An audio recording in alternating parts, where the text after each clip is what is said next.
ഇറാനിലെ ബന്ദർ അബ്ബാസ്, കിഷം ദ്വീപ്, ഹാജിയാബാദ് എന്നിവിടങ്ങളിൽ US നടത്തിയ ആക്രമണത്തിൽ ഒരാൾ കൊല്ലപ്പെടുകയും നിരവധി പേർക്ക് പരിക്കേൽക്കുകയും ചെയ്തു.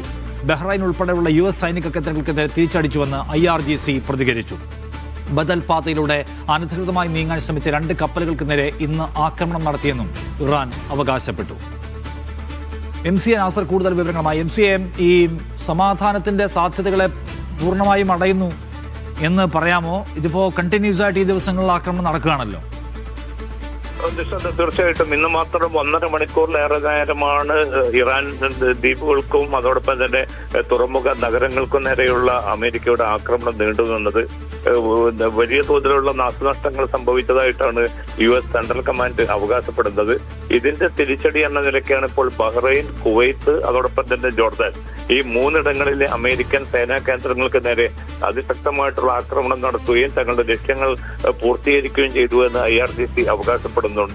കൂടുതൽ ശക്തമായ ആക്രമണങ്ങൾ ഉണ്ടാകുമെന്ന മുന്നറിയിപ്പ് കൂടി IRGC നൽകുകയാണ്.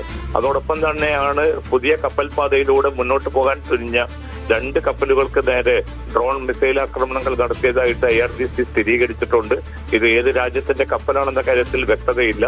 പക്ഷേ ഈ കപ്പലുകൾക്ക് നേരെ ആക്രമണം തുടരുന്ന ഒരവസ്ഥയിൽ ഇറാന് നേരെ കൂടുതൽ വ്യാപ്തിയുള്ള ആക്രമണങ്ങളുമായി മുന്നോട്ട് പോകുമെന്ന് US സെൻട്രൽ കമാൻഡും വ്യക്തമാക്കുന്നു. അതോടുകൂടി ഈ മധ്യസ്ഥ നീക്കങ്ങൾ വലിയ പ്രതിസന്ധിയാണ് നേരിടുന്നത്. ഇപ്പൊ ഏറ്റവും അവസാനമായിട്ട് മധ്യസ്ഥ നീക്കങ്ങൾക്ക് മുന്നിൽ നിന്നത് ഖത്തറും ഒമാനുമായിരുന്നു. പക്ഷേ ഈ 2 രാജ്യങ്ങൾക്ക് നേരെയും ഇറാന്റെ ആക്രമണം ഉണ്ടായതോടുകൂടി ഇനി മധ്യസ്ഥ നീക്കങ്ങളുമായി ഈ രാജ്യങ്ങൾ എത്ര കണ്ട് സഹകരിക്കുമെന്ന ചോദ്യം ഉയരുന്നുണ്ട്. പാകിസ്ഥാൻ ചില പ്രതീക്ഷകൾ പ്രകടിപ്പിക്കുന്നുണ്ടെങ്കിലും ഇരുവിഭാഗങ്ങളെയും ചർച്ചയിലേക്ക് കൊണ്ടുവരിക എന്നത് നിലവിലുള്ള ഈ ഏറ്റുമുട്ടൽ തുടരുന്ന സാഹചര്യത്തിൽ കൂടുതൽ പ്രയാസകരമായി മാറിയിരിക്കുകയാണ്. MCA നാസറാണ് വിവരങ്ങൾ നൽകിയത്.